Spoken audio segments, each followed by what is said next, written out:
All right, people, you know that sound. It is the Unfiltered Band. It means another episode of Unfiltered coming your way right here and now. Good to have you on board.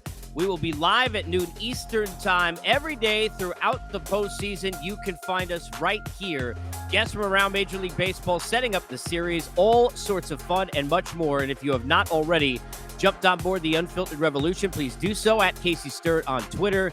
Get into the Twitter bio, jump onto the YouTube channel, or you could follow Believe, that's BLEAV at Believe Network, and get on their YouTube channel where we are live as well. Thank you, Unfiltered Band. It's good to have you on board. We've got a lot to do here on day one of this show as we get you ready for an elimination game. It's win or go home.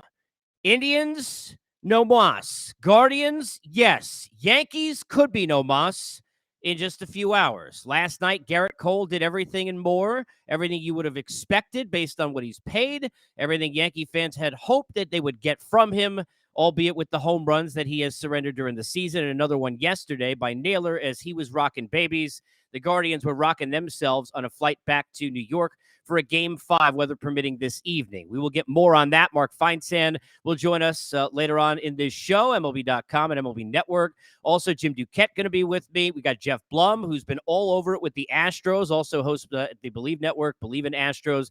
He'll be here in just a few minutes. We'll cover what happened in that series as the Astros now prepare to face either the Guardians or the Yankees coming up here, depending upon who wins once the ALCS gets started and underway. We thought in the NLCS side that the Dodgers, right? The Braves, the Mets, the 100-plus win teams, it was that easy.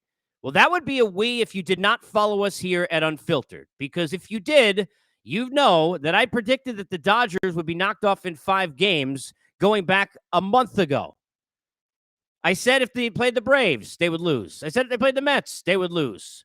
Well, how did I know that they would be in such trouble? We're going to get into the layoff and find out why some of you have not been paying attention over the last number of years to the way baseball works, because here is how it works. Layoffs kill baseball teams in October. We are officially underway. This will be when you get us on Apple, Spotify, and your podcast, episode 104. As always, represented by our good friends at Bet Online. Bet Online, of course, football is back. Bet Online remains your number one source for all your football betting needs this season. Get the latest odds, matchup info, player news, and game trends as your continued source for all sports wagering info. Bet Online's got live betting, free contests, live scores, and giveaways all season long. It's always the fastest and easiest way. Bet all your favorite sports and events, MLB, MMA, tennis, boxing. They even have golf, where the Guardians or Yankees will join. They could use Bet Online. Head over to betonline.ag to join and receive your 100% welcome bonus with your first deposit. Make sure to use promo code BELIEVE, that's BLEAV, to get your rewards. It's Bet Online, where the game starts as we get started. And let's begin with where we are now in this series between the Yanks and the Guardians, setting up for a Game 5. It'll be a bullpen game. Savali and Tyone to get going. See, clearly, the Guardians a major advantage in the bullpen. We'll get into that during the course of this show. And we'll find out whether or not, look, Aaron Boone, and I love Boone, he's a friend, a couple of days ago, seemingly not citing an emergency situation for Clay Holmes a couple of days ago. Would we still be in this spot? Who knows what might have happened in that 9th inning? They blow that lead. Oscar Gonzalez, again, another walk-off hit. What a performance these rookies have had for the Guardians under Tito, one of the greatest managers and a Hall of Fame manager, so we shouldn't be surprised at this point. But we'll find out what we get from them tonight. How did we get here? Well, Garrett Cole pitched the way he's supposed to pitch. And, here's the thing, and you could chat along the way with us, by the way, on Twitter, into the chat. You just open it up. Once it pops in, you could dump in there. Also, you can get on the Believe channel if you're watching on YouTube, as well as live if you're on my YouTube channel. Of course, Apple, Spotify, if you're there on the podcast belated, you can get to me and tweet me. Happy to hit you up in replies as the night go on, as we go through the postseason. But for Garrett Cole yesterday, you got what you paid for. And look, pitching in the postseason is not easy, people. You even think about some of the performances that we've seen from some great pitchers that have not been nearly great enough already here over the last couple of weeks. Namely, Max Scherzer certainly comes to mind. We've seen situations where managers, and we'll get into the Dodgers, have gotten in the way. If you didn't hear it, Tyler Anderson saying it had maybe a mild exaggeration, but after 86 pitches saying he could have gone another 5 innings when he was taken out. Remember, years ago, it was only 73 pitches. Blake Snell was taken out in 2020. So how long you leave a guy in certainly is one of the questions you deal with, especially when you've got a Yankee bullpen you do not trust. Yesterday, Cole gave you the 7 you needed. Ronnie Darling, who always does a terrific job, of course, during the season on SNY and on TBS in the postseason, mentioning yesterday in the broadcast that he's right. I mean, that is the complete game pretty much right now in a postseason. You can go 7. Cole gave him 7, allows 2 runs, strikes out 8. Of course, gives up the home run to Naylor where he's rocking babies. And look, I'm all for, the celebrations. I'm a let the kids play guy. I'm not a, get off my lawn, enough of this nonsense. I think that, to me, you've got to have personality. It's probably a little extreme, and he may want to be careful and wear a lot of padding when he faces Cole next year during a regular season. But you get what you need out of Holmes and Peralta yesterday. Other than the Holmes walk, no hits allowed, 2 innings from the bullpen. And, really a story for the Yankees has been that you have not had to, when you've gotten big hits, rely on Aaron Judge. That was the big question we saw down the stretch of this season, was how are they going to get offense? Outside of the Stanton home run and that walk-off, that unbelievable night for Judge, I think it was the night he hit his 60th, right? Outside of that, you really weren't getting a lot of big hits. You had the one Donaldson one where the Rays had cut the gap, I believe at the time, to 4.5 games in the division. He walks off. But outside of that, pretty much every time it was a big hit, it seemed like it had to be Aaron Judge or it was going to be no one. Had to be a home run or it was going to be nothing. Well, nightmares are going to pursue and ensue and continue. That CTSD, the consistent traumatic stress disorder, I always joke that Met fans have. Well, Cal Quantrill and his family are going to have it with Harrison Bader because it's been Darth Bader to him. Another home run yesterday. Now 6-7 ABs against him in his career with 4 I mean, it's ridiculous what he's done against him. But Bader now 3 home runs in the postseason. Think about this and what we've gotten already in the postseason from the Trent Grishams of the world and the Harrison Baders. That is why we always talk about heroes in October. They are not always the big names that come through with the big hits in the big spots. Cole had to. Now it sets this one up. We will get deep into that and dive in with a couple of our guests today. Again, Geoff Blum here in a few minutes, Mark Feinsand as well. Jim Duquette will join me. So for Guardians and Yankee fans, don't worry. Plenty is coming on that here in this live show. Want to go back to the layoff for a second and set us up for those who maybe have, been under a rock or, paying attention to their fantasy football team over the weekend to what happened with the Los Angeles Dodgers. And let's start there. The Dodgers, I said this for weeks on this show. They had a double negative that was going against them going into the postseason. First of all, layoffs kill. I remember talking to Jim Leland on 2 different occasions. He had teams that had layoffs. The second time with the Tigers, and he's one of the great managers of all time.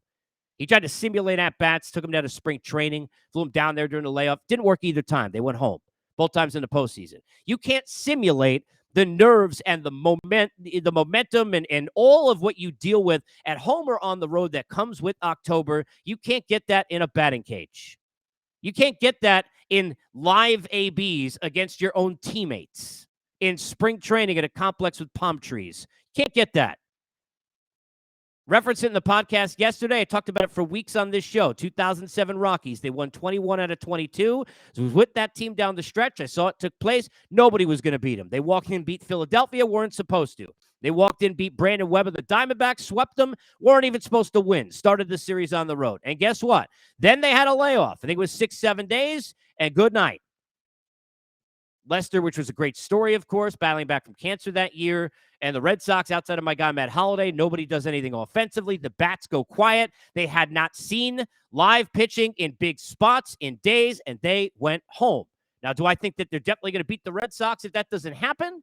I have no idea. With Pedroia, and speaking of the Yankees, hearing Ellsbury's name probably going to bring CTSD to you.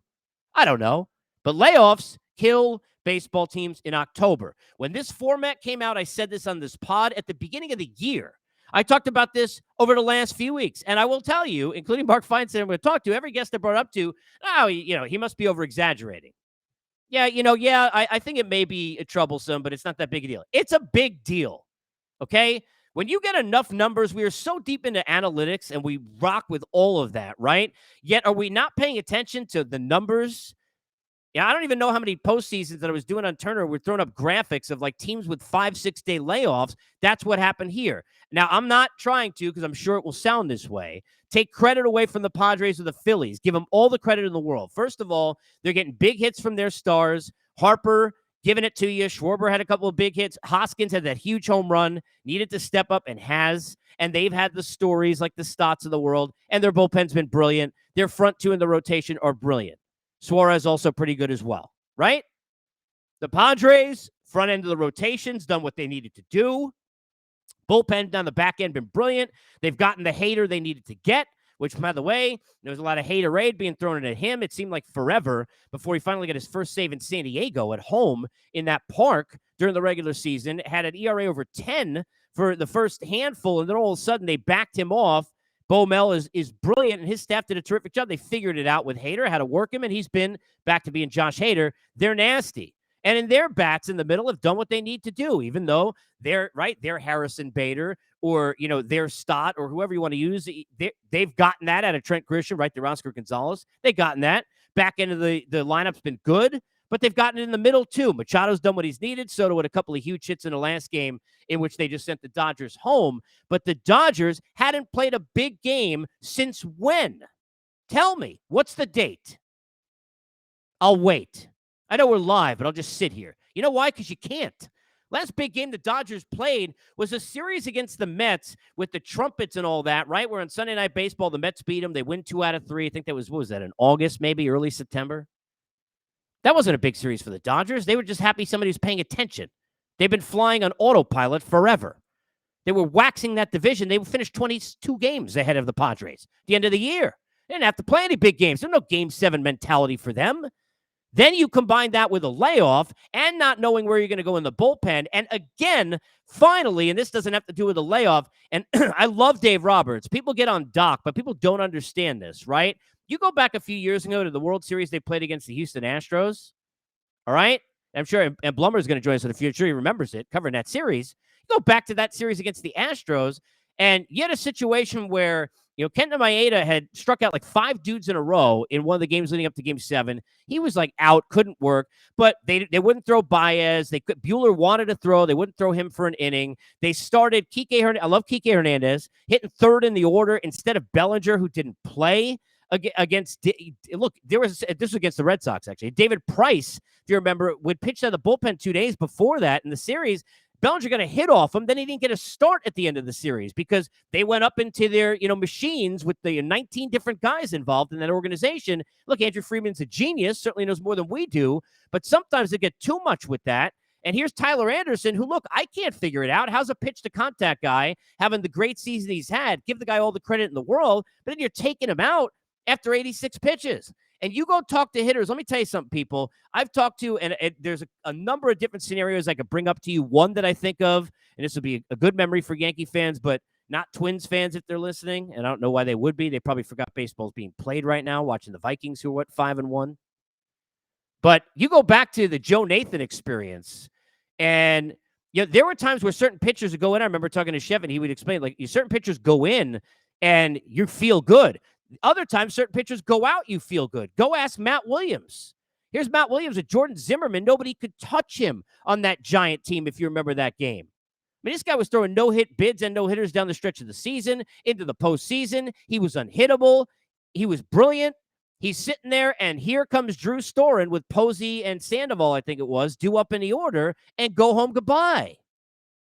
The Dodgers were in a situation with this same staff when you go back a couple of years ago. I can't remember, 2019? It was 2019. That series against the Nationals. Here's Clayton Kershaw. He's not a reliever. He's in there, and he gets Adam Eaton to get out of an inning. He's got inherited runners on. This is what he does. And you got Soto and Rendon due up, and you bring Kershaw back in. Why would you do that? Doesn't make any sense. But, we had planned this, and the numbers said this, and then we thought that you can't cookie cutter. This is not an all-star game. You got to somehow, sometimes live on feel. If you as a manager don't live on feel, as an organization giving Doc instructions and calling down to the dugout, don't live on feel, you feel the golf course, you feel the pain, and you feel home. And that's where the Dodgers are. Facts. But layoff, a major thing.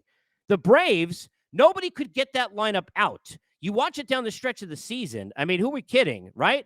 And you go back to, 6 of the last 7 games they played in Atlanta at home at Truist Park against the Mets that they won. You go to the situation that you've got with Jacob deGrom, who they hit and got 3 homers off of, Max Scherzer, who they hit, Bassett, who they blew out of there in 3 innings. Nobody could get that lineup out. Nobody could get that lineup out. Then go look at the numbers. They couldn't get hits. And why? Because layoffs kill baseball teams in October. Facts. Get a chance now to welcome in. I'm pumped to have him. Member of the Believe Network, host of Believe in Astros, and of course, longtime Astro and a member of the White Sox and other teams, and does a great job on coverage for AT&T Sportsnet with the Stros. Geoff Blum. Blummer, what's going on, man? How you doing, buddy? Good. I got to start here. Let me ask you about this. I was talking about layoffs, right? I'm not trying to take any credit away from the teams like the Padres and the Phillies. I'm not. But how much changes if Yordan doesn't hit that homer and that momentum continues the way it looked like it did to open that first game? Could we be telling the same story possibly about that layoff with Houston? Having been in that ballpark and understanding, I think there's a little trepidation when you are that team that's had that. Once you start to read some of the stories, you hear guys like us talking, and you start to go, man, I wonder if that layoff really is the Philadelphia Phillies. Teams like that, there's something to be said for that momentality. And you and I both know from watching sports across the spectrum for so long that the scariest guys came out firing, and there were a couple of upsets out there. As a hitter, and take me through this, because I was bringing up, so I was thinking, Blummer, of examples that I covered. I remember Leland twice. Happened to him with the Tigers. The second time, he flew his team down to Lakeland and had them hitting at the spring training complex and facing, live hitting, like against their own. Can you explain to people how difficult it is to try and simulate a postseason at bat during a layoff of any kind, whether it's end of the year or in a postseason?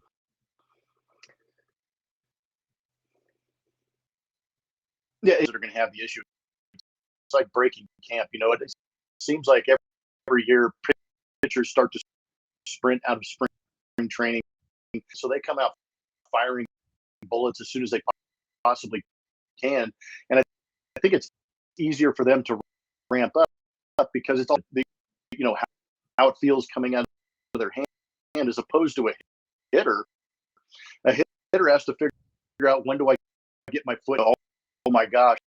And as soon as the panic sets in, everything speeds up, and then you go out there and face in a similar situation in 2005 with the Chicago White Sox, where we went into our championship, whatever their name, and we beat them in 5 games and run off Brad Lidge. It extends a travel day, and then another game 6 that they had to play. Relievers that did not throw in 4 straight games. We had guys on our bench who hadn't seen a pitch in about 2 weeks. We faced our bullpen regularly every single day until that World Series started. So I think that helped us out a little. It's difficult, and Geoff Blum joining us. We're talking here on October Unfiltered about, at least at the outset here, and I want to get in, obviously, to that Astros series, but just the layoffs, because it is a story to be told, I think, and something to watch. Just one kind of follow-up on that. Moving forward, you can't get crazy about 1 year. People hated the wild card when it first came in, and it changed the sport, right? And then people hated the 1-game playoff, and then we saw the Johnny Cueto thing in Pittsburgh, and everybody was like, oh, holy crap, like, this is awesome for baseball, right? Is this going to be a problem? Is this something moving forward that you think the league needs to look at in terms of, hey, yeah, these teams could set up lumber rotation, but we can't give 5 days off to teams that are supposed to be earning a right for a bye? Is this going to be something you think that's going to need to be discussed? Season we had an opportunity with the Astros clinching, that we could have some more interesting conversations about the playoff situation. And the first thought we had was, after that first round of wild cards, there should be a re-seed 4 or 5 seed as opposed to the 6 seed that moves on. So why wouldn't you want to have the best record and play the worst? You know this. They do this in the NHL where they kind of reseed things and give the opportunity to do that. At the same time, we were kind of jokingly saying, you know, if the Astros get beat in the, be happy the Astros disappeared. But if this happens to a Yankees team, if this happens to Major League Baseball, as far as who they want to have and what market they want to have in the postseason, people's minds, is because a powerhouse team like a 111 team win like the Dodgers are games, but they got knocked off. Look, they're going to be one-offs, right? So we got to see what happens. I think going to play it out a couple of years. But when you know, and the Mets, I put in a different category. You know, covering this daily and seeing this, they were on their way out the door before the door opened for the postseason. But the Braves, you couldn't get them out, right? And the hitters, the bats seemingly just died. That was the one that stood out to me, right, Blummer? Because here's the thing: the Dodgers, you're going and matching a bullpen, which you can't go into a postseason that way. They hadn't played a big game, True. I said, in forever. Like literally, like, I mean, they would that was the Braves, though. They had the Game 7 mentality. They had to win at the end. They know what it takes. They won last year. When their bats were as cold as they were, that was the one that stood out to me. And I'm not taking anything away from Philadelphia, but Ranger Suarez is not Sandy Koufax. Like, I just, like, to me, that was one that was a little bit alarming. Let me shift it to this series, that 18-inning game. You know, I went back to, in my head, thinking of the Chris Burke game and 18 innings, right? Going back on the Astros side in 05, right, to get there. What is it like watching that game unfold, and how much are you, the pitchers are doing this or the hitters aren't doing this? Like, as you're watching that take place, where's the Geoff Blum pendulum as that game's going on?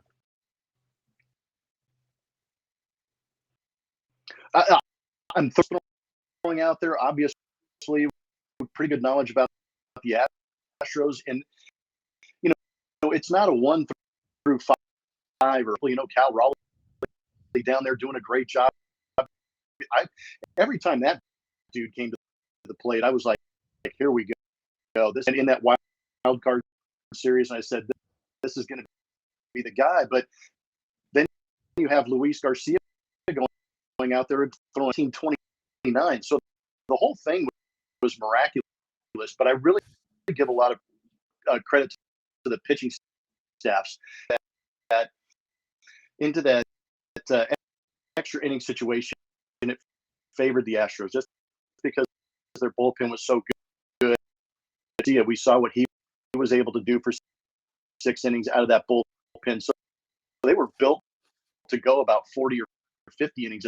10 years broadcasting for the Astros, I was grateful I was not doing a postseason game, because that was how do you have both teams with 9 opportunities with runners in scoring position?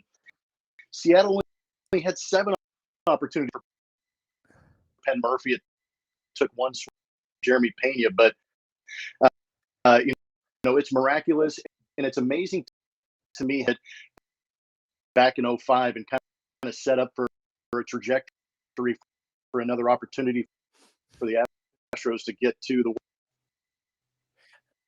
We're talking to Geoff Blum here on October Unfiltered. I got a couple more for you. So I'm obviously, and you know, I'm biased because Dusty's a friend. I've known him a long time. He's the best. Will people, regardless of what happens, Blummer, in this situation this year, right? And they've got a real good shot. I think they're the deepest team. I think if the best team were to win, even if the Dodgers and Braves were still in it, the Astros would win.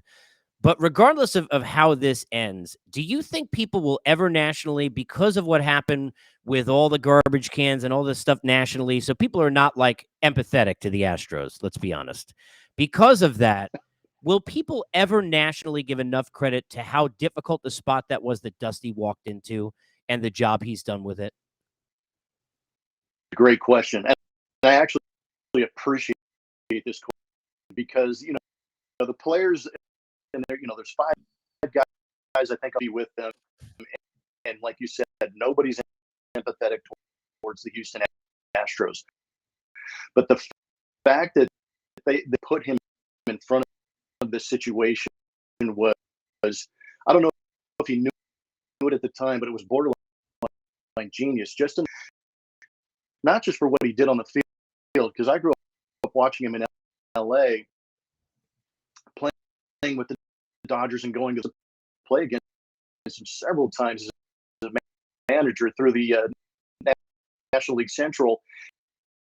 And you always develop this appreciate why he became manager and how knowledgeable he is about the game and how he controls players and how it was a unique situation, even to Dusty Baker, through everything he's been through. He was put in front of, and he was able to take that head on, deflect a lot of energy away from the players, and kind of aloof from that. And I think he's really taken that father figure in that clubhouse, that kind of, and you really can't discount what he's done. I mean, if he does take this team to a World Series plus wins as a manager, a World Series, hopefully a title for him. But what he's done on the field and in front of the cameras it will never be. It'll never be valued. They found a guy that was impossible for the media to give any crap, and that's right. That's what they. He wasn't going to take any either. No, but because. I put it this way, like when Dusty got hired, because he's so, and it's real, right? Like he's one of these guys who's like, that can't be real, and it's real. He's one of these guys, Geoff, that like, because he's so respected, if he vouched for, and I'm going like mob movies now, but if he vouched for the team and said, these are good people, and I don't know what happened, people were going to believe him. Because they trusted him, and it seemingly took all the pressure. Sometimes managers do that by being crazy. He did it by just being sincere, right? I mean, this is not, this is not like an Ozzie Guillen or Joe Madden in different ways, right? This is like not eccentric. He just did it by being sincere. Let me throw this last one at you, and hopefully I can get you on again next week and bug you again during the LCS. But I want to ask you about these matchups because the Guardians. Obviously, you've seen Garrett Cole plenty. We saw what he did yesterday. I don't know how the Yankees with this pen are going to get through this, even at home. I don't think they could even be favorites in this game because their bullpen is such a disaster in terms of options comparatively. Mm-hmm. But because of the mentality, and them in that room, do the Astros want the Yankees just to kind of put them to bed again with the ownership they seemingly had of them? Is there something to that? I know players always say, and if I would have asked you, if I was talking to you and you're sitting there and you're playing third base in game 1 of the LCS and we were talking right now, you would tell me I don't care who we play, and you'd be lying. So tell me the truth. No, you're exactly right. No, I think that's going back to that they went through Boston, they went through New York, they went through the Los Angeles Dodgers to win that World Series championship. So I think the idea again is, well, if we're going to try and reclaim New York, the New York Yankees are that one team that could knock the Astros off. So as a player, I would imagine they're sitting in that club, go out there and beat the Yankees, and they want to beat the Yankees. There is, it's go out there and beat the best of the best. They know that they match up well. They know they want the opportunity on the road. This is the first year we've been able to travel. So getting into that environment with them and to go out and do this, but there's nothing better as a player to go into an environment where the Bronx cheers, the booing, the visceral reaction you create, but you're able. And we had a similar situation earlier in the season. Granted, it was regular season, but it was the first time, and they had the potential to sweep that series if it wasn't for 2 swings from Aaron Judge. So I think they're very good the way they pitch against them. They feel they have the answers to beat them. Well, look, certainly the Astros are primed to go deeper than just the LCS. Could be fun. Blubber, I appreciate you, man. Thanks for doing this. Good to see you. Hopefully I can bug you again. We'll do it again next week, okay? Appreciate you, man. Thank you. There's Geoff Blum joining us. He'll be all over the coverage for the AT&T Sportsnet for the Astros. And, of course, you can catch him on Believe in Astros, where he hosts for us. And I always believe in this next guest because of his high level of belief in his football team, among other things. We're not rocking Commanders colors today, Mark Feinsand, are we not? No, they won this week. I was very disappointed. I appreciate you, and especially because I know you're busy. First of all, give me a local, because I'm down here in Atlanta, even though I'm from the area. Is weather an issue today? I thought I saw a tweet come across. Is it? I'm not trying to put you in the dew point and barometric pressure, but where are we on weather for New York? Yeah, the last thing I saw is there's some rain expected throughout the game, but it's in that 30 to 40% range. So I don't know if it's going to be anything that stops the game or causes a delay, but it is, I guess, potentially an issue tonight. Okay, well, I appreciate you giving us the weather report. I look forward to at least that's on my iPhone. Yeah, see, you had me at hello. You didn't even have to say anything. I just thought you just were. Well, this way, if I'm wrong, I can blame Apple and not have people telling me stick to sports, Feinsand. Fair enough. It's all right. It says here in Atlanta for a week straight, it says 50% rain, so they're going to flip a coin every morning. Let me start here. Garrett Cole gave up another home run. Everybody gets on the home runs. Didn't throw no-hit innings. It's the postseason. It's not an easy thing to do. Fair to say that was a pretty dominant, exactly what you asked for what you get paid performance, giving you 7 innings with what he did? The reason the Yankees are playing Game 5 is because of Garrett Cole. A couple other guys have come up with some big moments, but Garrett Cole went out there and pitched 2 very good games, did what the Yankees needed him to do. Look, would everybody like for him to go out and throw a no-hitter? Of course. We've had 2 no-hitters in postseason history, so I don't think that's a realistic expectation. What you're paying this guy for is to go out and set the tone, give you a good start, keep your team in the game, and give your offense a chance to win. That's what he's done twice, and now they're in Game 5 because of it. His name's Harrison Bader, but for the Quantrill family, it may be Darth Bader, I've been saying, because feel free to steal that like the Apple weather. That's his ownership as we've seen. You need these kind of things. Padres have gotten it from Trent Grisham. How about the Bader performance, Mark, so far with 3 home runs in this series? Yeah, I haven't heard a lot of people complaining about Jordan Montgomery not being on the Yankees this week.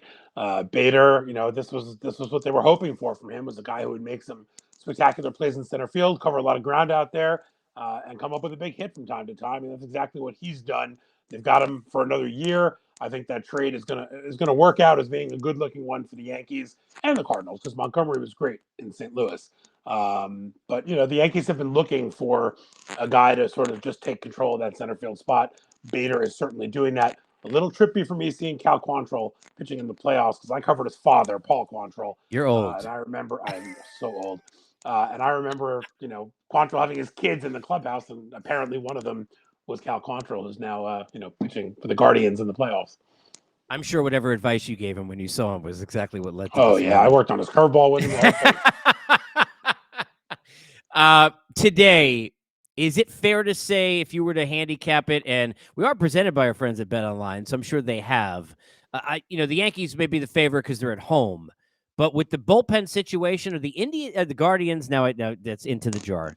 It's funny because this is good for Cleveland fans. How little do people nationally talk about you? That's how little. Is it fair to say that Tito, because his group is so ready, dominant, and rested, with the really 5-6 innings they could give you with that 3-headed monster, if you will, that the Guardians are the favorites here in Game 5? I don't know if I'd say they're the favorites. I'd say if we get to the fourth or fifth inning and you're looking at a one-run game or a tie game, then I would certainly install the Guardians as the favorite from that point forward. I could see the Yankees jumping out with 3 or 4 quick runs against Savali and sort of just setting the tone, taking control of the game, and then sort of hoping for the best from Nestor Cortez and whoever else they're going to send out there. This is one of those classic all hands on deck kind of games. I expect that we will see Cortez for 2, maybe 3 innings. I don't know what they're going to be able to get out of Wandy Peralta. He's pitched 3 days in a row. But I think other than Garrett Cole, I would imagine that everybody else out there, maybe an inning from Severino, obviously they would, in an ideal world, Tyone will have a good start, give them 6 innings, and they won't have to worry about the rest of it. Maybe you go Tyone to Nestor and hope to get through it with that. But I think the most important thing for the Yankees is going to be getting some runs early against Savali and not letting that Cleveland bullpen be the deciding factor. It's our Mark Feinsand here in October Unfiltered. You look, I love Booney, and managing in the postseason, not easy. Managing the Yankees, I don't care if it's May 8th, is not easy, right?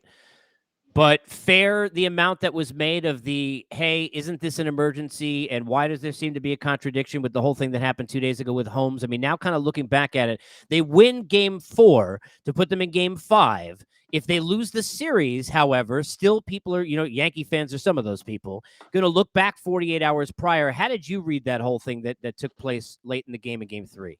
Yeah, I think the fact that Holmes didn't even know that he wasn't available is what made this sort of the big deal that it was. Because after the game, media questioning, well, why wasn't Holmes in there in the 9th? Goes to Holmes, were you available? I was available, but Boone said he wasn't. So I think there was just a miscommunication between Boone and Holmes that led to this sort of firestorm that we saw. Uh, I don't know what Clay Holmes' physical condition is right now. We found out that he had a little capsule strain. That our buddy Brian Hoke said that was more information than they had given the media yet to this point. So maybe they didn't want to throw him back to back, and they had a legitimate reason for it. But when those reasons aren't conveyed ahead of time, you're To just the leaving yourself- person? To the person? to the person. Hi. And, I think my guess is, especially knowing extra inning games and how these things get crazy, especially when you're looking at 3 or 4 games in a row without an off day, is I think they wanted him not to be available. But if you got into a Seattle-Houston situation where you're going 18, okay, you're not gonna keep him out of that game. So that was emergency, you think, Mark, for I them, think not that was 9th more inning. emergency That's what they than saw. Okay. We're trying to lock down this game. My guess when I heard emergency was we're going to pitch him before we pitch Kyle Higashioka. But that's about it. Okay. Fair enough. The Guardians and what they've done this year is amazing, and I'm not trying to backpat them, but they have so many young players. Is it possible even to somehow overstate? I feel like you can't say enough the job Tito's done with this team. And we saw this. Look, I mean, Frankie Lindor at the time was not as big a name. He still was a known name, but not to the level he'd eventually get after. When they were doing this with the 2 runs that they made, including without a rain delay, Rajai Davis, who knows, they had a lot of guys that were coming up that weren't big names yet, right? They had Kluber at the front instead of Bieber, but they had a lot of. How much do you marvel over the years, especially covering closely, as I know you did, all those Yankees, Red Sox, and seeing it across the way, just the job that Terry Francona, Mark's been able to do here with this Guardians franchise? Well, I think it's nice that people are finally realizing that Tito is a good major league manager, because we Hall haven't of known Fame that manager for the past 18 plus years. No, Tito's great. He's great at what he does, and part of what he's great at is he's always had 1 or 2 veterans on his team that he's, even on young teams, that he's relied upon to sort of be the clubhouse police. You guys handle the internal stuff, but I'm here and I can help with that when necessary. But he's not a manager that gets in the guys' faces. He lets them all be who they are.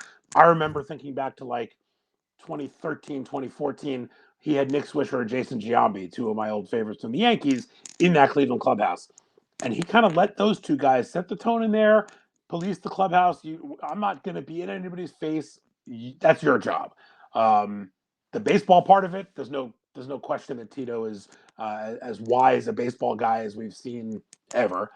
He's certainly seen everything in his career to this point, but he just has a way with players, and especially a young team.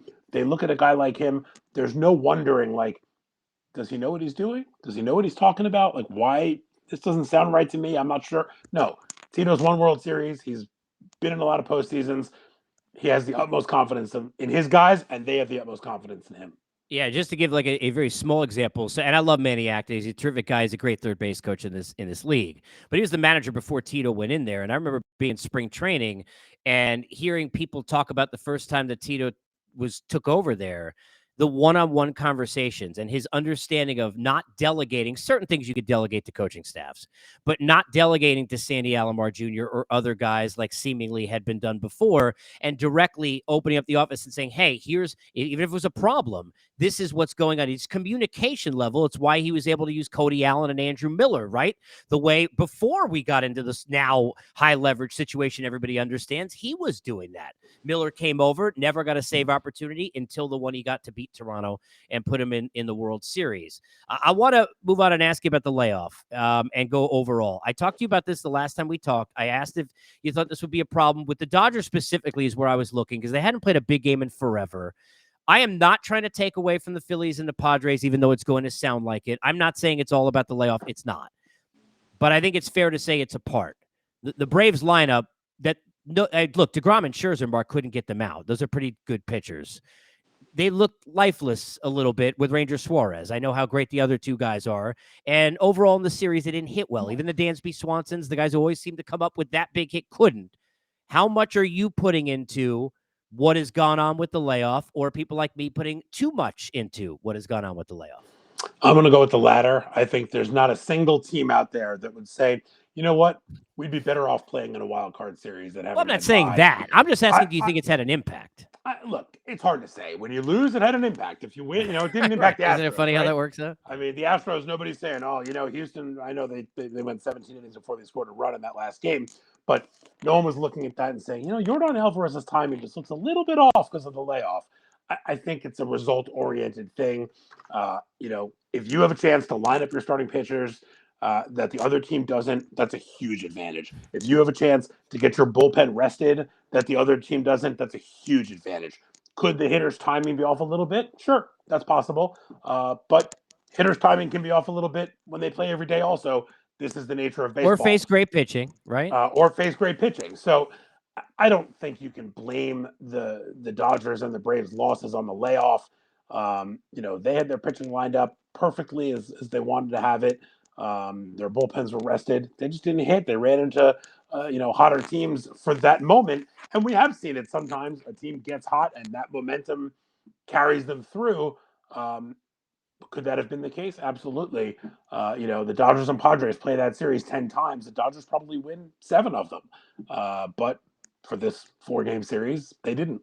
Make your Hall of Fame hitter just to make Dave Roberts into the next round. I'll say this. 2 points.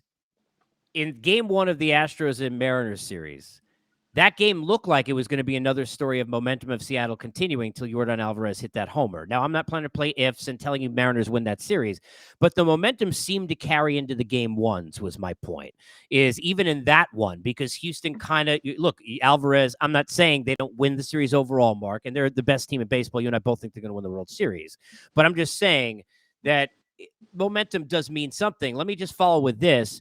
I remember, and I can't remember who the second one was against. One was when they beat the Yankees, where the Yankees never had a lead in the series, and A-Rod had that huge scrum. But Jim Leland, remember twice with the Tigers went through this with these layoffs. And the second time, he took them down to Lakeland and had them take ABs in the spring training complex during that time period when they had a sweep in an LCS before a World Series. Do you at least think that maybe teams try and find a way next year to find a way to, I don't want to say get cute, but do as much as they can to more simulate rather than just some kind of a, workout day, which seemed to be the way that teams handled it during this stretch here before they played? I think a lot of that depends on the health of the team. If you've got guys who have been banged up, who need that rest, you're going to rest them. You're going to give them the chance to heal up, get as healthy as they can. No player this time of year is 100%. Joe Torre used to say, after the first week of the season, you can count how many players are at 100% without any fingers. Yeah, right. So, you're going to give those guys a chance to heal up and rest up and get their bodies right. I mean, look, teams are going to approach it differently. Maybe next year, if the Braves are in the same situation or the Dodgers are in the same situation, Dave Roberts, Brian Snitker think to themselves, this didn't work last year. We looked flat. We came out flat. let's try something different, whether it's an intra-squad game at our ballpark, whatever it may be. Maybe they will, but I think in generally speaking, we've seen the teams that are not in the wild card game when it was a one game wild card game have 3-4 days off between their last game of the season and the beginning of the division series, and it didn't seem to bother them. Those teams played on Wednesday and they all started on Tuesday. It was 5 days off. Could that have been the huge factor? I guess so. I'm not ready to buy into it off this small of a sample size yet. Okay, I one follow on the Dodgers. Dave Roberts, I go back to this team has had so many. Remember when Alex Anthopoulos was in there? They've had a lot of cooks in that kitchen. Andrew Freeman's a genius, but they've had a lot of voices. Dave Roberts can make a lot of the decisions, but there are times where he, even more so than other organizations, we know this. And I go back to Kike Hernandez hitting third instead of Bellinger a couple of days after he got a hit off David Price in that Red Sox series out of the bullpen, and he's not playing. We've had pitchers get taken out in weird times. We had the odd thing with Rich Hill taken out during a postseason game, and then basically Doc laying him out, which is not his way. But I think protecting himself because he didn't want anybody to think it was his fault that Hill had come out. How do you see Tyler Anderson, 86 pitches, who, by the way, afterwards, if you didn't see, say he could have gone 5 more innings? That may be a little exaggeration. But who's that on? And is that something we should really key in on, that the Dodgers have missed the boat in the postseason at times here, Mark, during this Doc Roberts run because they've been too cutesy sometimes with that not third time through the order? I can't speak to whose decision it was for these things. I'm sure it is a collaborative decision. I know, obviously, being in New York and being a little closer to the Yankee situation than I am to the Dodgers, like I've talked to Aaron Boone about that, and he said, look, people think that I'm told what to do from upstairs. That's not the case. We collaborate beforehand. We discuss our plan beforehand. Then we put our plan into action. And whatever that plan is, it is. Does the manager have the ability to say, I know we said we were only going to throw this guy 80 pitches, but he's dealing. I'm going to try to extend another inning? I'm sure they do. But generally speaking, in these situations, it's very collaborative. There are a lot of conversations that go in before the game, and decisions are made on a lot of these things before the game. Does Dave Roberts have the ability to say, you know what, this guy's pitching really well, I'm going to stretch him one more inning? He probably does.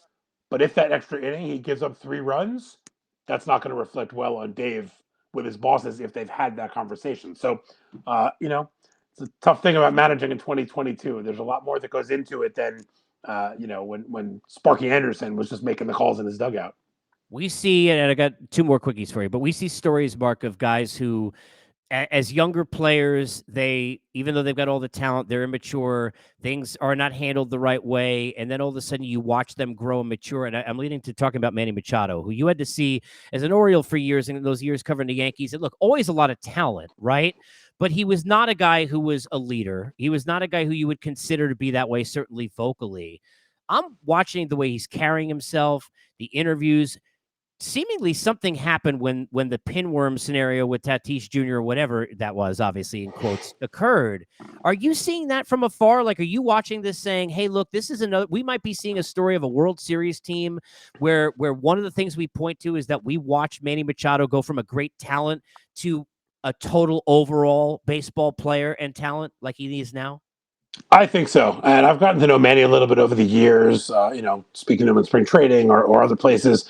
And I've seen that. I think if you think back to that comment he made about, I'm not Johnny Hustle, about running to first base. And, he did a little bit of a mea culpa afterwards. And I did an interview with him afterwards where he tried to explain what he meant. And ever since then, I think you've seen him slowly but surely mature into that leader. He understands his place on the Padres. He understands that they signed him to this $300 million contract, expecting him to be a leader, maybe not the leader, but a leader on that team. And when you have a young guy like Tatis get popped for PEDs, get suspended, Soto shows up, and even though he's been around for a long time, he's still younger. I think Manny understood that it was his place to be that leader on that team. And I think I think you've really seen him do that. Bob Melvin probably had a really good influence on him there as well. A veteran guy who's been around a long time. I think what we've seen from Machado has been really impressive all season, but certainly recently. Last one for me, being around it seemingly, and I don't know him well. I met him a couple of times, but everybody who even covering it has been around Rob Thompson over the years is so thrilled for him and so happy for him. And I see you smiling already for those listening on Apple and Spotify. I promise he's smiling. What is it about him? And just share with me the joy of even just kind of getting to know him over the years, of seeing a guy. He reminds me of Brian Snitker in terms of different a little bit in their personalities, but just such a humble, sincere nature about him, Mark. Completely humble, completely sincere, as nice a guy in baseball as I've met, as hardworking a guy in baseball as I've met. When I first met Tom's back in probably the early to mid 2000s, he was, he'd been in the Yankees organization for a long time, and Joe Torre brought him in to run camp. Basically, he was the guy who made the trains run on time. Set the schedule every day, put him up, was there, and he was the guy who basically made spring training go, made everybody know where they had to be. He was a very meticulous, organized kind of guy. Eventually got moved onto the big league staff and kept that role. Even when he was a big league coach, he still ran spring training. He's a meat and potatoes, bring your lunch pail to work kind of guy. Just there's no BS about him. There's no ego there at all. He'd be the first one in, the last one out when he was, on a coaching staff, and just a really Class A citizen in terms of his personality and his work ethic. And seeing him get this opportunity has been great. I got to see him at Citi Field over the season when the Phillies were in town to play the Mets. And I said, you guys are, they had already been playing really well under him. I said, you guys are playing really well. You're going to get this full-time job.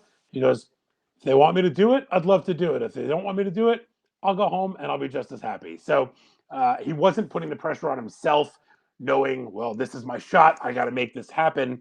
He just went out and did what he does. The team responded to him. They played well.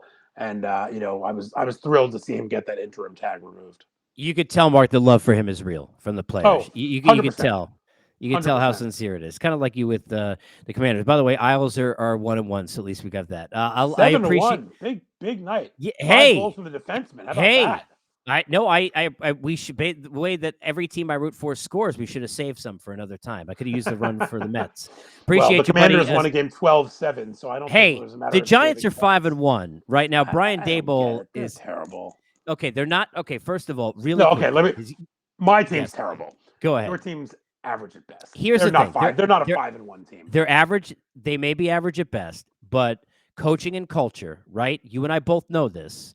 It can change a lot. It makes you believe that you're better than you are, and they're winning in the margins. Because of that, I think they're making the right plays now. When those things turn the other way and they become mistakes, they're going to lose some of those games and not come back. You going to trust Daniel Jones in a big game? Look, they don't have anyone to throw to. Can we at least let's be fair? 100%. Right? 100%. Here's the thing, Mark. To me, here's what he's earned. He's earned an offseason with their GM's done a terrific job. I mean, they've piecemealed, right? Whatever they can. But he deserves go get a couple of wideouts and let's see what happens. A little bit more protection. The guy has to run. Let me give you one word of warning. 1996, the Washington team was named something differently at the time. You're going to tell me about? What is No. They were 7-1 through 8 games, and I was like, this is like the first time in 5 years they've been really good and relevant. I was like, this. Oh, guess what? They missed the playoffs. So just. Oh, I'm not saying they're a playoff. Hey, look, they're better. That they have a relevant, hardworking bunch that at least you can be proud to watch and not be embarrassed by. I can relate to the latter right now. You and I both know what that's like, right? Right? I have one of those teams I've been watching right now. It starts way up at the top of the food chain in the owner's box. So I get it. Let's be fair. I hope you're right about the weather. If you're wrong, I'm blaming you, not Apple. I appreciate you, buddy. Thank you. Thanks, pal. All right, there he is. Mark Feinsand joining us. You can catch him, of course, all year on MLB.com, as well as the work that he does on MLB Network as we continue with you right here on October Unfiltered. There is a lot more still to come on this show, so it is good to have you on board with us. Jim Duquette going to join me in just a bit. We'll get a chance to chat with him, my good friend and longtime friend and the former general manager of the New York Mets and the Baltimore Orioles, who were just mentioned, and a guy who knows Manny Machado very well as well.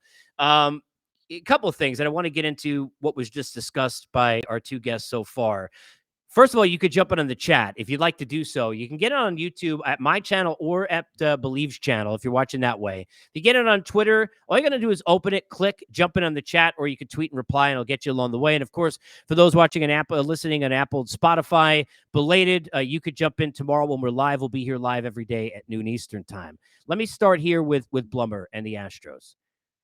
The Houston Astros are the deepest team in the sport, and when you have that much depth, you can be rewarded in October more than other teams because you have answers for questions you don't even know exist yet. You don't know about an 18-inning game that's going to happen. You don't know what starter you got to go ahead and use. So he's banged for the next day. You don't know where you're going to go. And then you have that extra guy. Answers that the Dodgers didn't have in their bullpen with their depth, clearly. And a lot of it has to do with injuries with LA. Certainly when you lose the Buehlers and the Dustin Mays and the guys that you're trying to, the guys they lost along the line, all of a sudden then you rob Peter to pay Paul. It's a lot harder to do that. But the Astros can answer all those questions with depth.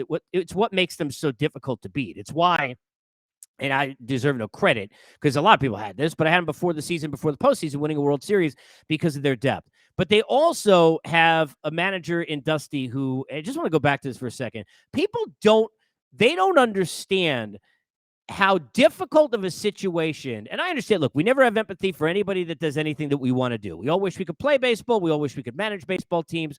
But when you sit there and you go into a situation where everyone hates your baseball team, I mean, you walked in, you had nothing to do with it. I mean, I was working with Dusty in the postseason, right, during one of those years before that. He had nothing to do with anything that happened. He wasn't even there. Then he's with the Nationals. And all of a sudden, here you are, and you take on this team where everyone hates your players. Everyone is going to sit there in every stadium you go to, and certainly they got helped out, right, post-COVID and the pandemic and dealing with, not having cardboard cutouts aren't going to yell and throw things at you and heckle with the garbage cans. So they got away with that a little bit, right?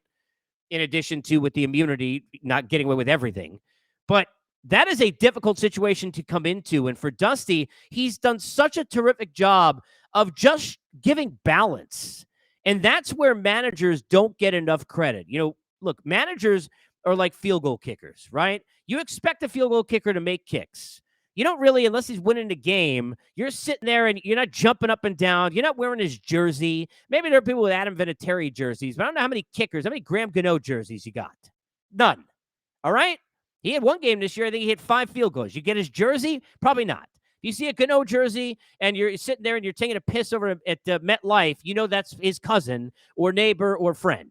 All right? That's just the way it is. Managers, they're not going to get any credit until they do something wrong, right? Buck was a genius all year, right? Until he went and did the thing with Musgrove. Now, that's not why they didn't hit, and he wasn't the one at the plate, but then that's what got put on him. Even when they failed at the end of the season, and rightfully so, people were putting it on the players. They were not putting it on Buck Showalter, nor should they have.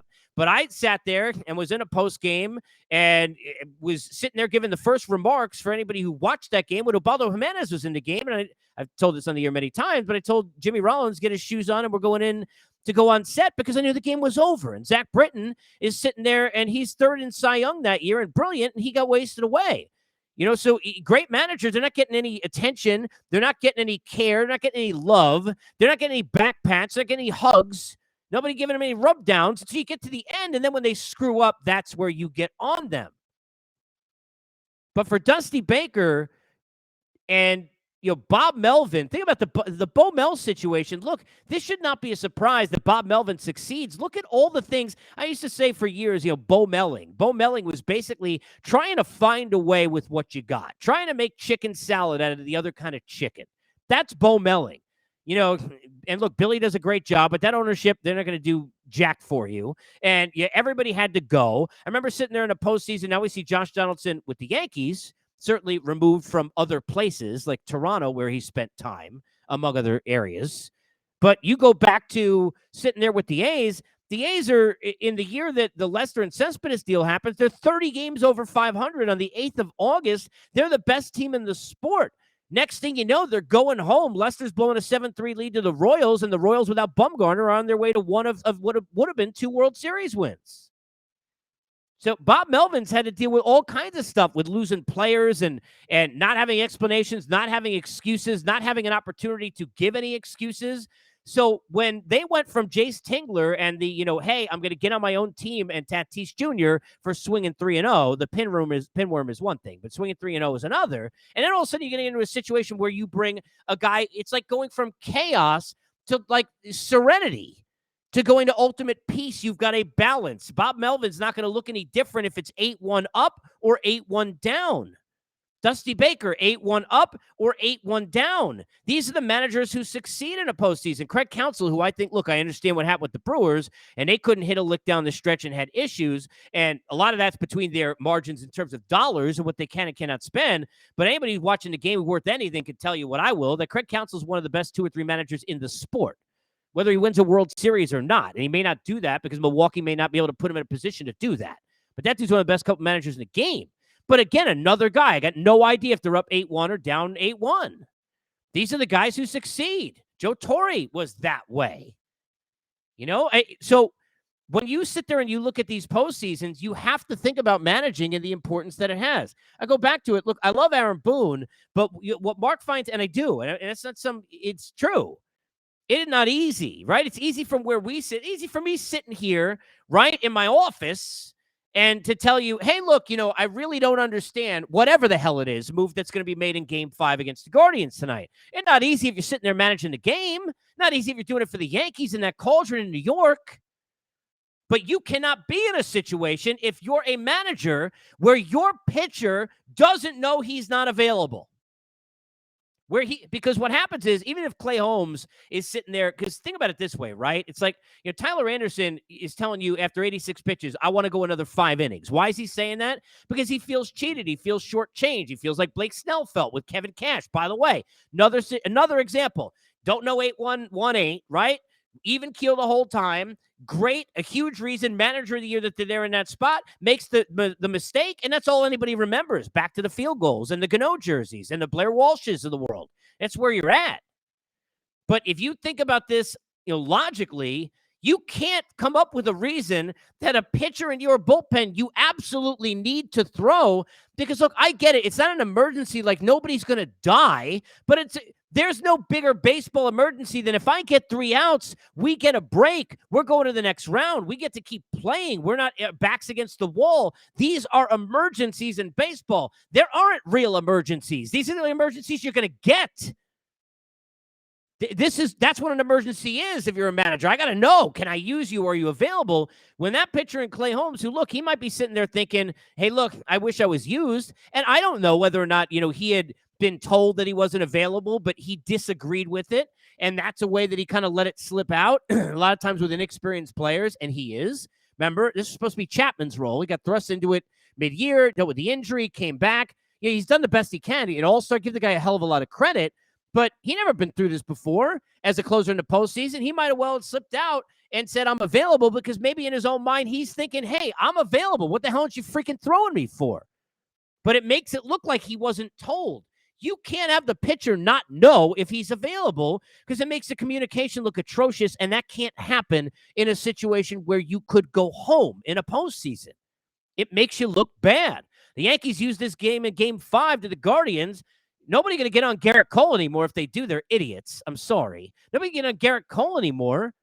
People are going to find a way to get what? They're going to get on Stanton didn't hit enough, and why did we get Donaldson, and Brian Cashman didn't get enough guys, and we didn't have enough this, and Chapman, wasn't prepared.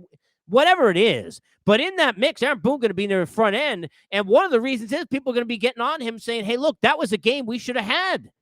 Now, you don't know if Holmes gets those outs, but I can't hear that, afterwards. That's something that happens with the one that reminded me of is covering. If you go back a couple of years ago, when Yoenis Cespedes came back for the Mets, when he was on that team, and he had that huge injury, he came back in a series, I think it was against the Yankees, actually, right? There was a national TV, and hit a big home run, and he had a heel injury the Mets apparently didn't know about. And after the game, same scenario happened. You've got a manager who, at the time, I think it was a Mickey Callaway, I think, who's at the front in the presser afterwards, and you've got Cespedes with the writers in the background. Cespedes is saying, I got a heel injury. I don't know when I'll be able to play again. And right at the same time, they're out at the presser, and the manager of the Mets is saying, we're so excited that he's back.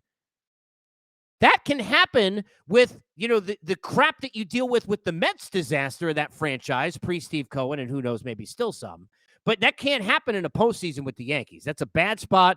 Can't happen for Aaron Boone. Can't happen for Holmes. Doesn't look good. We'll see what happens at Game 5. And again, one of the things you got to look towards in this game is, even though they're in Yankee Stadium, home and road and those kind of things, they just don't matter as much in the postseason in baseball and big games as you think.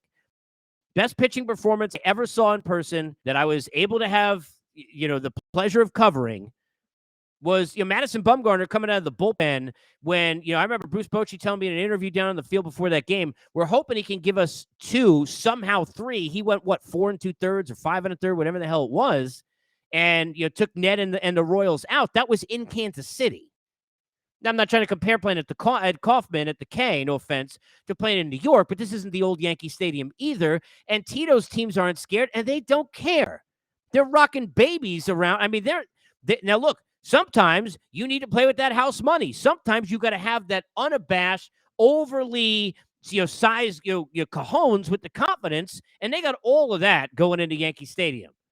This is going to come down to 2 things. Number one, the mistakes. Again, I always talk about in the postseason between the margins. You went in a situation yesterday where Jose Ramirez hits a pop fly, which ends in the Bermuda Triangle / I don't know about Aaron Hicks being in the game at all the way he's played. Don't know how many outs there were. I mean, how many things have we seen this season? I like Aaron Hicks. It's just it not working. Time to see him in another uniform, another city next season, right? And I'm not a Yankee fan, and I'm saying that. But he out there in left field, you get that ball that drops on that blooper, a run scores, and you should have first and third. And an opportunity now, after cutting the lead, I think that was when they made it 3-1, before the Naylor homer, to then cut the lead even closer. And try and put Cole on the ropes, try and, run up the pitch count. Jose's one of the best players in the game. But he made a terrible decision. It was bad base running, and he's a really good player. And, terrific player and a good base runner. He does everything well. But it was a terrible spot to have that happen to you. That can't happen to you then. And those are the margins where tonight, when you're in a Game 5 and everything's on the line, people, that stuff cannot happen to you. So we're going to watch here closely to see how the Yankees and the Guardians play in terms of the fundamental side of the game. Errors, defense. I mean, we saw a situation in Game 3 of the series where the Yankees throwing the ball all over the field. That's going to be a huge thing, the defense and how it's played. The other part is going to be, can the Yankees, to Mark Feinsand's point, and it was a great one, it is the point today, right? Normally you're trying to avoid, Class A in the back end, and he could probably go 6 outs. So he's saying, we got to avoid 8 and 9. And by the way, keep in mind, for anybody who doesn't know the stats, it's easy to say, more than 4 outs in a postseason. But go look at the numbers. The last I checked, it was a couple of years ago. I think Mariano had done it for a 4-out plus save in the postseason like 31 times, and Goose Gossage 7, and nobody else had more than 5. It's not easy to do. So the whole, he's got 6 outs, and we know how great he is, that it's going to be that easy. Even when Kenley Jansen, forget the Braves version, was the highest end of the Dodger version, there were how many times where you had both Don Mattingly and Doc going to him when they couldn't bridge from Kershaw. He's in the 8th. Then he pitches a good 8th, but now he's in the 9th and he's tired. Or he's in the 8th when he's not used to being in and he gives up a run. Then the 9th is good. Not that easy to do. Easy to say. But now you got 3 pitchers that can give you pretty much, you figure, at least 4 innings. Probably 5. Can you get to that? And it was brilliantly said by Mark, because he's right. Can you get to that 5th inning? Can you get to the middle of this game without having to run into that gauntlet? Now, it still doesn't mean that they're unbeatable. You may be down only a run. Certainly you're down 4 or 5, you're going to have a problem. But you may only be down a run. But can you sit there and make your plan, whatever it is, work on paper? It's still got to work, by the way, because the plan that starts with Jamison Tyone, and I love Nestor Cortez, is a young kid trying to ask for, hey, give me 2, give me 3, spot he's not used to, but we know he'd probably succeed, but that's not easy either, by the way, people. But to go ahead and say, okay, we got to go our plan, you got to avoid Tito throwing that gauntlet at you. So you got to be sitting there and at least put yourself in a spot where you're tied, and you could try and make it advantageous to you, because you're still, it's a lot of prayer. If you're a Yankee fan, if you're Aaron Boone, Your Trevino behind him. There's a lot of prayer right now for that bullpen to try and figure out a way, mix and match to get through the Guardians in a game 5. Going to be hard. Not going to be easy. The second thing is they have to make Judge's at-bats count, and he has to, and that's combined with he then has to make them count as well. You're moving him around in the order. I hated him in the leadoff spot. I'm with the people who didn't like that either in a postseason. I don't need 8-9 behind him, in front of him. Torres got you off to a good start in game 4, so you kind of roll with the same thing now. We'll see how that all works out, but Judge got to be there in spots that you can maximize, and he got to come through. Otherwise, you are going to be in some trouble. We continue here on Unfiltered. My buddy Jim Duquette is joining me here along the way for a few on a Monday. Duke, how are you, sir? Can you hear me okay? Okay. Go ahead and let me see if I can jump in whenever. I can't hear you for some reason. You may have to work on, by the way, this is an Emmy Award-winning Unfiltered commentary. Work on the settings to make sure that it's coming out of wherever you're talking into. It should be on your end, and play with that. In the meantime, I'll let you folks know that, as always, we are presented by our good friends at Bet Online. So jump in, betonline.ag. Remember your 100% rewards for joining. You just got to use the promo code BELIEVE. That's BLEAV to get to us here along the way as we get a chance to talk about a lot of the things going on here in the postseason.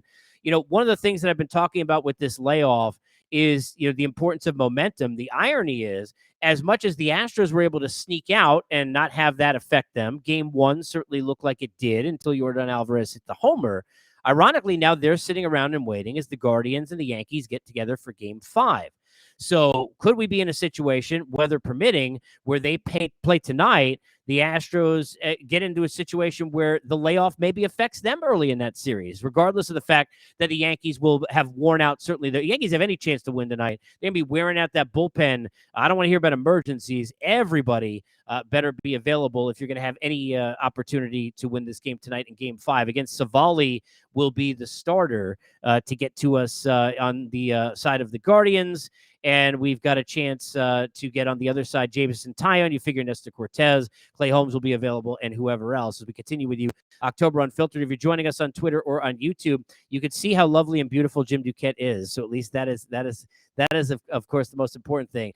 Duke, I'm going to put you down, and what I would say is, if you can still hear me, what I would say is maybe just back out and try and come back in, and do it that way, because it seems I didn't mute you.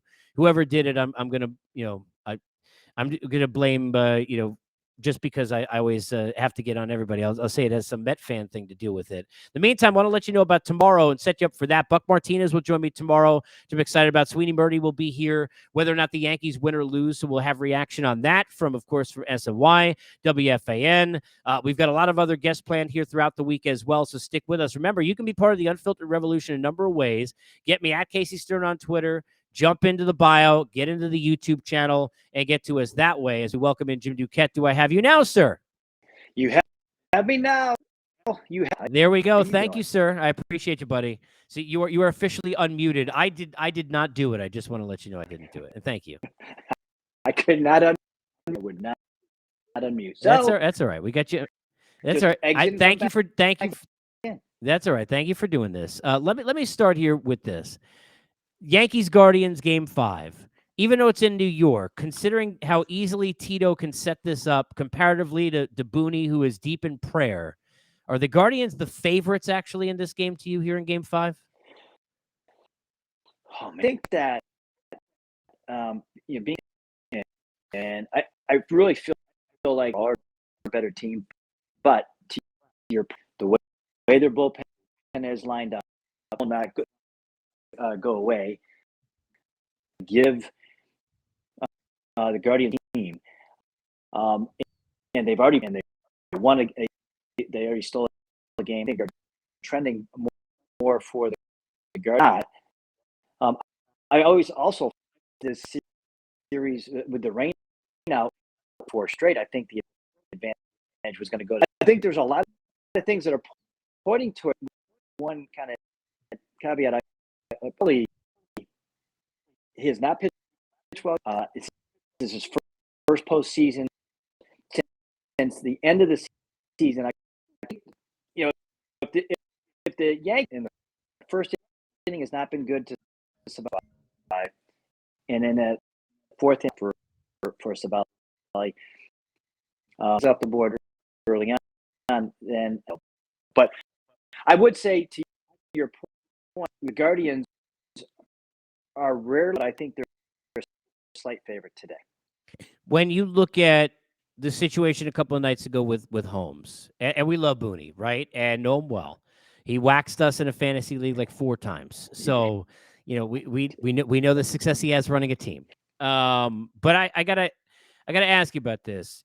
There are certain optics are more important now in social media than they were, right? Even go back years ago with many questionable decisions. You had to ask managers what the heck they were doing while you were pulling all the hair you had at the time and no longer do up in the front office, right? How do you explain or try to Booney's defense a pitcher saying he's available and the manager saying he's not available? And how much, if they lose tonight, Duke, just to follow, how much if they lose tonight, do you think that will still be looked back to because they had the Guardians right in the crosshairs there in the 9th inning in Game 3? First, you're right. They opportunity in Game 3. I will say the opportunity in Game 2 also because they had 3 or 4 lead in Game 2 at Yankee Stadium, and Stanton Carlson couldn't produce opportunities to score in that, and then who struck out those first 2 games. But it was a perfect opportunity to days. He didn't do it. Now, problem, shoulder issue, a capsule, and from what the day and was sore on Saturday. And so if you didn't tell him, and the lack of communication, you didn't tell way. And I think the organization's mind are these days. Manager, sometimes even the front office, shouldn't go more than why. But it wasn't communicated. If I could sit there and look at it from that perspective, you're trying to protect Holmes, but yet season series too. And I'll defend Booney in this sense, right for Holmes, maybe what was good for the team. I think Holmes obviously I don't know if he recanted the right. We're on the same page. I understand where Boone said I'd only use him in an emergency if he was the last op. That if you can't use a guy back to be on your postseason roster. You and I covered together in firsthand. I remember in series that we were together. Layoffs kill. We've seen the second time you and I saw it together twice with Jim Leland and the Tigers. The second time was when Yankees never had a lead in that one series, and I think it was that A-Rod scrum where he got benched by Joe Girardi, and they swept, and they looked brilliant and unstoppable. He gets a layoff. He takes him to Lakeland to try this time to simulate hitting. You can't do it. They go home anyway. The Rockies in 2007 until they ran into the layoff when they swept the Diamondbacks, and then they couldn't beat the Red Sox at all. How much is this a thing? Because before this began, I thought that at least one of the big teams were going to get knocked off because of it. I expected the Dodgers to be vulnerable, especially because they hadn't played a big game, Duke, in forever. Yeah. How much is this an issue? I mean, is it more the Phillies and Padres are great and it's not the layoff at all, or is it give them all their credit, but the layoff definitely affected the bats in those 2 series with LA and with Atlanta? The layoff affected those 2 teams. Came on my show right at the end of the and he said he went out, but now after he had gone through that tough that he embraced to look at it now and listen. If the Yankees lose tonight, teams that had buys, right? So it kind of, we've seen it. It kind of speaks to that maybe the layoff isn't the best. I would say, you got to play, even if the percentages tell you the other way. So, point on those teams that we saw in the close time in baseball are off. So, I do want to give credit to the Padres. No, Slade 2 or better along the way. But I do think that the layoff certainly, and I would say the same thing. The way Philly was playing, it wasn't by no means were they on all cylinders. They're late.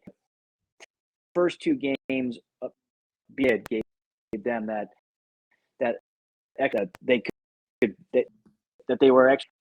I'm with you. I think that on this, and we're first. You and I have hurt those teams. Yeah, and look, I'd say this, and I added this, and I was talking to Geoff Blum about this, who joined me earlier, who's been with the Astros, that you go back to game one of that series, and until Yordan Alvarez hits that home run, it looked like another series like this. Mariners came in with all the momentum. Bats were dead early for Houston. Mariners have a lead. Doesn't hit that homer. Who knows? It could be all four that could have been in trouble. I want to ask you one more before I let you run. The Dodgers. We love Dave Roberts. I love Doc. It's not just him. The organization gives him all these different, calls and things before the game. You and I were there on the field asking Dave Roberts. I remember you were standing right next to me why Kike Hernandez is hitting third instead of Clay Bellinger. I'm sure you were already just thinking that, right? But Cody Bellinger. There's a lot of them where he is not alone in this. At the same time, Tyler Anderson's a pitch-to-contact guy who you and I have no idea how this is. God bless him. He's a terrific guy, too. But I have no idea how it's happened. But he's brilliant. In 86 pitches, he looked brilliant, too. Was there a mistake made there, or was that the right move? I mean, is too much being made that, hey, look, the Dodgers and Dave Roberts, who they're putting it on once again, ... Or in this case, are you on board with how many times do you think Tyler Anderson's going to go through a postseason order before he gets hurt? I think there's a couple of things. This and as good as they were, like their bullpen was a big, no greater fact. It wasn't on their postseason roster. Were Blake Trinan, who Daniel Hudson, who's out for so. Those are their Roberts was. To do here, which was pitch an unproven for the most part, and we know even with good tricky with him right over the year. I questioned him before, and asked, how many times is up, and he said it's in the he did not. This has been during the more disappointing your baseball with when you compare as your bust, highest payroll the most part, and they got one World Series, so being in a put, I don't put all the by the way. I think it's organization that didn't give them the depth on reliever, right? I think it was that's it. That's the only guy that they got. Joey Gallo, who didn't even. I think it's a combination of both. But I think question marks because if you go back and look when they gave up the 5 spot quickly, they did. There was times where we didn't have relief action. They were trying to get a guy over to first to buy him some time. They couldn't. A lot of I think guessing, and that inning alone, never mind. Duke, appreciate you. Thank you so much. Safe travels. I'll bug you again here down the road and enjoy. I assume, and knowing you, you're like A1 on Southwest wherever you're going. So yes, just American League. American. You'll be A1 on. You'll be A1 on Southwest. I know that A1 through 5. I look forward to chatting with you down there. I appreciate you, buddy. Thank you for doing this. All right. All right, there he is. Jim Duquette joining us as we appreciate him for being on board. Again, tomorrow on October Unfiltered, Buck Martinez will be with me, Sweeney Murdy as well, among others. Want to thank Duke for being with me. Obviously, when you're dealing with, and after doing 20 years of TV and radio and getting into podcasting here and doing the one-man banding with the technical side, you're at the mercy of Wi-Fi. So obviously, next time we get Duke here, and I know Blummer had a couple of issues as well, we'll get the Wi-Fi worked out. Credit to whoever is doing Mark Feinsand's Wi-Fi. So we'll try and get that sorted out. Always appreciate any of the comments. If you're listening on Apple and Spotify and everywhere you get your podcasts, remember this episode 104. So if you got in late, go back. I've had all kinds of crazy interviews and fun conversations and rants and all sorts of things, including a life pod series I've done getting into the importance of mental health. There's 8 parts of that. Feel free to jump on board at Casey Stern and connect with me about any of the episodes or on my YouTube channel or Believes as well, where we will be at noon Eastern coming up tomorrow, which is Tuesday afternoon, the 18th. You could join us for that. If weather permitting, they get through Game 5, we will then know the ALCS and the NLCS. It'll be set at that point. Of course, NLCS is to open tomorrow night on FS1 on Tuesday evening. The Phillies will visit San Diego and the Padres, so we'll get a chance to chat about that. And on the AL side, if rain gets in the way, we'll have more of an in-depth preview for what Game 5 would be tomorrow. If not, we'll set you up for what Game 1 would be coming up on Wednesday as the Astros await either the Yankees or the Guardians to come to town in Houston. You be a part of this. Stay with us. Remember, as always, here at Unfiltered or October Unfiltered, we're presented by our good friends at BetOnline. Get over to betonline.ag. Promo code is BELIEVE. BLEAV, 100% of your rewards with that promo code to jump on board. You're rewarded, and so am I for us being together. Let's do it again tomorrow. We'll see you next time on Unfiltered.